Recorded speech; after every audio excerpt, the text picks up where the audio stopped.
Sorry, Kay, once it said, I can't remember the whole mechanics of the Griezmann thing that Frank mentioned.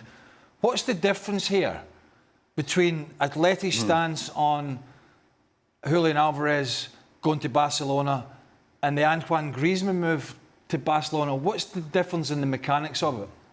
Well, I think part of the difference, actually, to be honest, Craig, is chronology, is the fact that this comes after the Griezmann events. And so, of course, there's a kind of a build-up effect. But I also think there's a question not just about the very fact of a player going and the fact of a player going to Barcelona, but the way in which it's been managed. And there's a sense that Atletico Madrid are irritated by Barcelona's approach, irritated by the way it's been handled by Julian Alvarez and in particular by his agents, that they had essentially said to the agents, look, if at the end of the season you still think that you want to go, if you're prepared to say so, if we're prepared to do a deal, if you can bring a buying club, we can talk about it. And if that deal is serious, we will sit down and we'll negotiate it. But they didn't get that offer in time, that the comments weren't said at the right time, that things were done, they believe, at least behind their back during the season when they said, listen, wait until the summer, and in the summer we'll talk about it. That said, I think it's probably quite important to say this, and you know, you three guys who've all played football will know this better than anyone.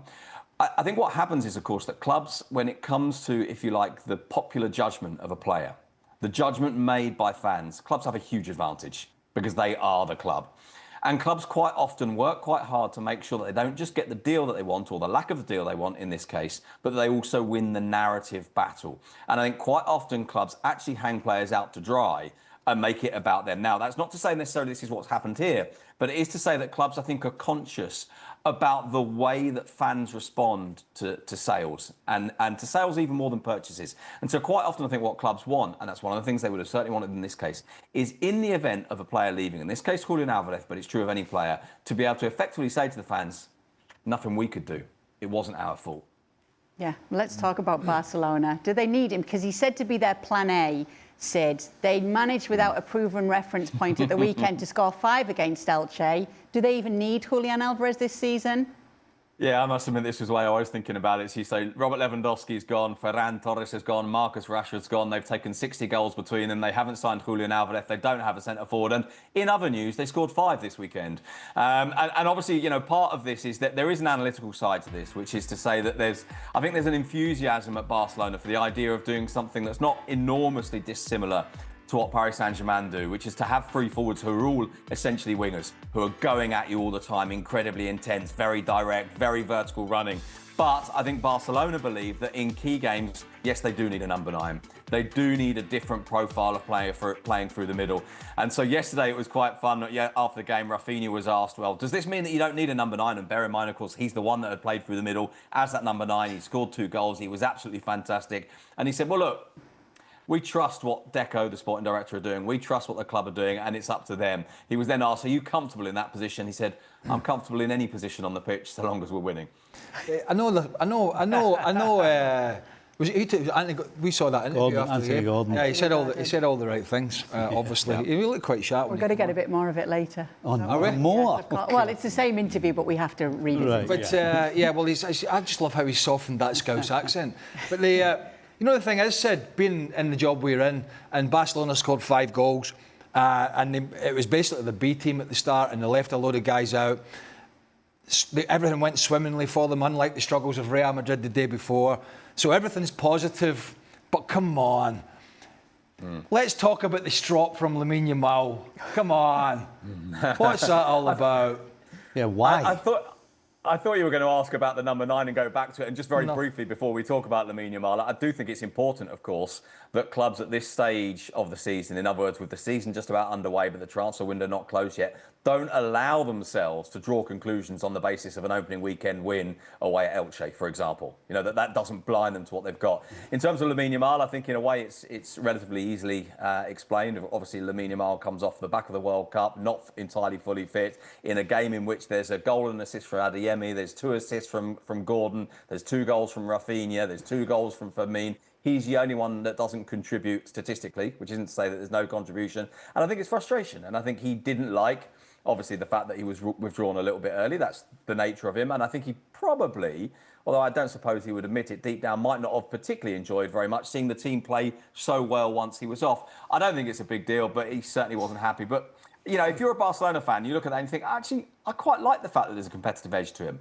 I quite like the fact that he's irritated about being taken off. The last thing they want is him thinking, oh, great, I get to sit on the bench for 20 minutes. Yeah, but you don't want to get to the irritated stage of the Vinicius Jr., the Real Madrid shenanigans and all that. But I think it is difficult sometimes for a young player in particular, and sometimes for senior players, but particularly for young players, that when a manager is looking at a bigger picture, and Stevie's, coached at this side of the pond, when a manager's looking at a bigger picture in a month down the line, or 2 months, or 6 months down the line, and that's why he left some of these players out that have been at the World Cup. And it's maybe one of the reasons that he took Lamine Yamal off. He's had a lot of football. He had a bad hamstring injury. It is a long season. He will be reliant on him. And I'm sure that's one of the reasons that Hansi Flick made that decision. But sometimes as a player, you just can't see it. You just can't see it because you want to be on the field, you want to be doing this, that and the next thing, and you can't see the following week or the following month. And that's going to be interesting because of the options that Hansi Flick has now, and particularly in the wide areas, that Lamine Yamal might see this a lot more, not because he's a bad player, because he's certainly not that, but because Hansi Flick is trying to manage him. Something that they've been criticised before at Barcelona with Pedri, Ansu Fati when he's younger. Not Hansi Flick's problem.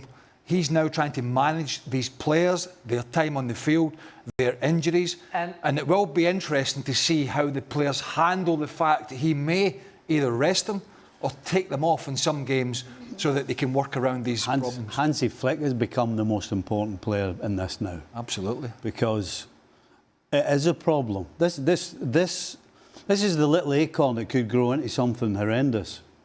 Because at his age, and he's visibly... Listen, there's plenty of players have taken the hump about the explanation that Sid got. He scored, he's come in and he scored, I didn't get the ball enough. Unless Hansi Flick right now takes him aside and says, oi, I don't care you've won the World Cup, I don't care you've done this, I don't care you've done that. This is about us, it's not about you. And the most important thing for you should be the rest of the team as well, not you. So enough. Because if that gets out of hand... Who brought this negative thing up? Yeah, exactly. I wonder who would have done that.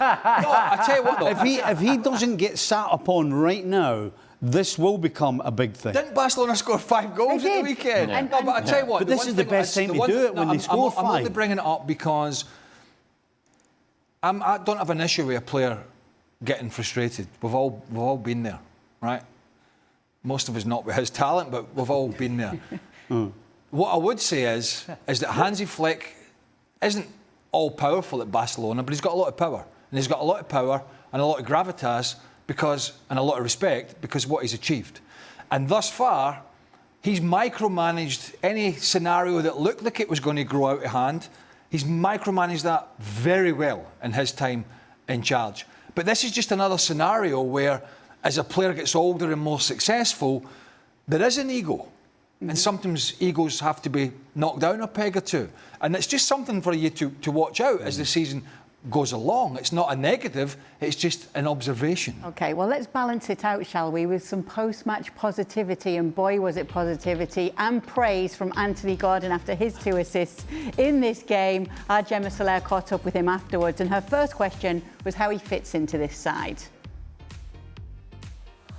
I think it's very easy to feel comfortable in this team because the guys are amazing people, but more importantly, amazing players.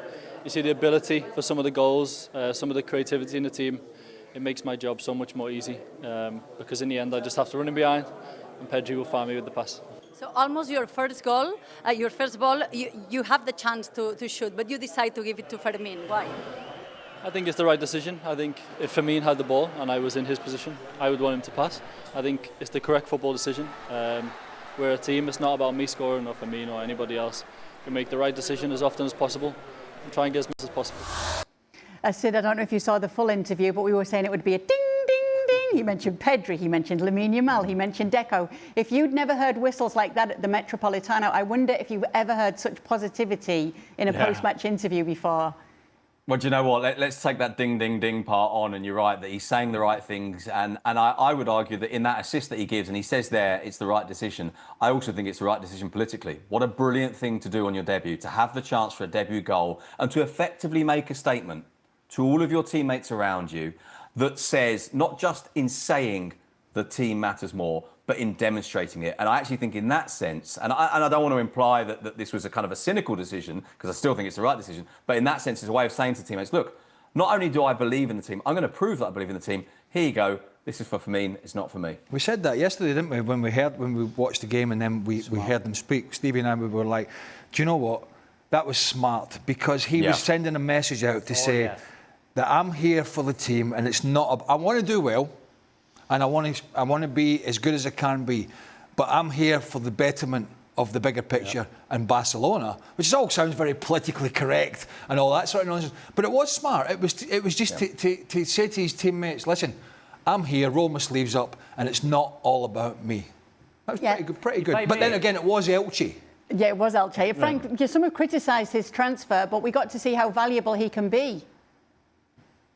Oh yes, and I'm really fond of a player like that, because we feel that the guy is smart on the field, he's smart in his life, and he proved it. It was the biggest political assist in the world that I ever seen. You know, you sign for a club.